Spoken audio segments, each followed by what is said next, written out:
Como la ética es una disciplina filosófica, y ya comentamos que la filosofía pregunta, vamos a comenzar con dos preguntas. ¿Es la ética o la moralidad de los actos algo relativo a las diferentes culturas?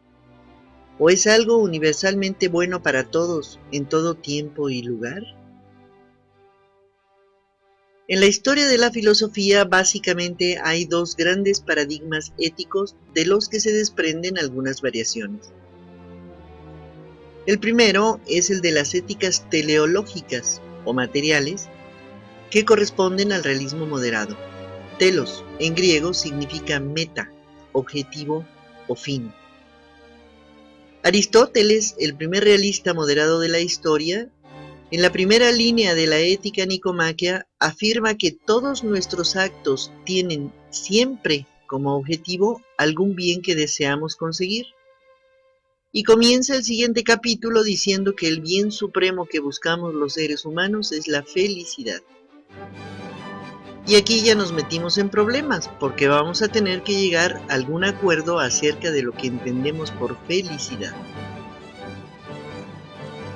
En la primera parte del Tratado de las Bienaventuranzas, que es lo mismo que felicidad, Tomás de Aquino, el más destacado realista moderado de todos los tiempos, explica por qué todos actuamos por un fin. Si no hubiera una meta a dónde llegar, no tenderíamos nunca a nada, ni llegaría ninguna acción a su término. Si no existiera algo que nos moviera hacia un final, nadie comenzaría a hacer nada. Es decir, no habría ninguna motivación que nos impulsara a hacer algo. Por ejemplo, si no tengo el fin de lograr un título, no tiene sentido que me inscriba en la universidad para estudiar. No nos casamos con la idea de ser infelices, sino con la de ser felices. Que lo logremos o no es otra cosa. No nos vamos de vacaciones para sufrir, sino para disfrutar. Y los realistas moderados van todavía más allá. La felicidad, dicen, es la consecuencia de la bondad, de hacer lo bueno, de actualizar los valores y convertirlos en virtudes. La ética teleológica, pues, orienta todo a la plenitud humana. Ese es el fin.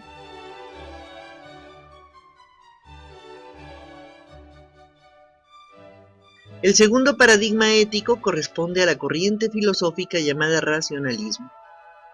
En el siglo XVIII, el filósofo alemán Immanuel Kant afirma lo contrario. El móvil de la buena conducta no es la felicidad, porque cada uno tiene una idea distinta de lo que eso es, sino el deber por sí mismo. Y así inician las éticas deontológicas. En griego, deontos significa deber. Kant revolucionó la concepción de las ciencias que había prevalecido desde los griegos. En su obra La crítica de la razón pura, afirmó que de la realidad solo podemos conocer los fenómenos que se pueden constatar por los sentidos, es decir, lo que se puede medir, pesar o contar. Todo aquello que se puede demostrar empíricamente. Pero que no se pueden conocer las esencias, que él llamó noúmenos, y esta afirmación ha tenido hasta nuestros días unas repercusiones enormes en la conducta de los seres humanos. La primera consecuencia es que la búsqueda de la felicidad o plenitud humana dejó de ser la meta moral.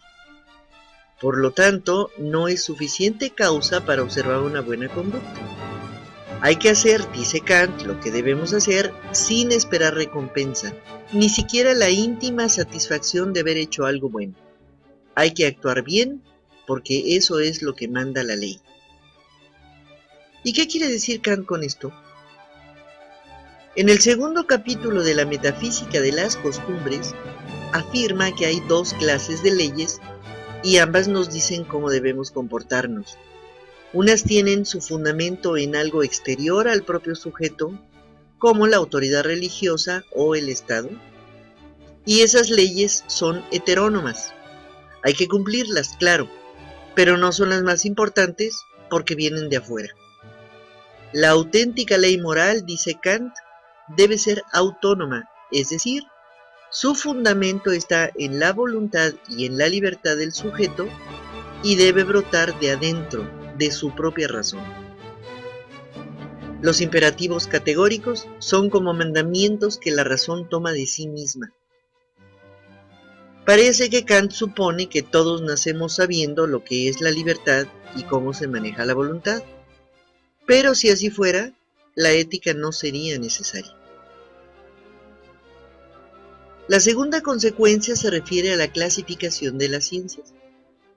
Aunque Kant no negó la existencia de las esencias, como los valores, por ejemplo, al afirmar que no se pueden conocer, abrió la puerta al positivismo que solo admite como ciencias a las naturales.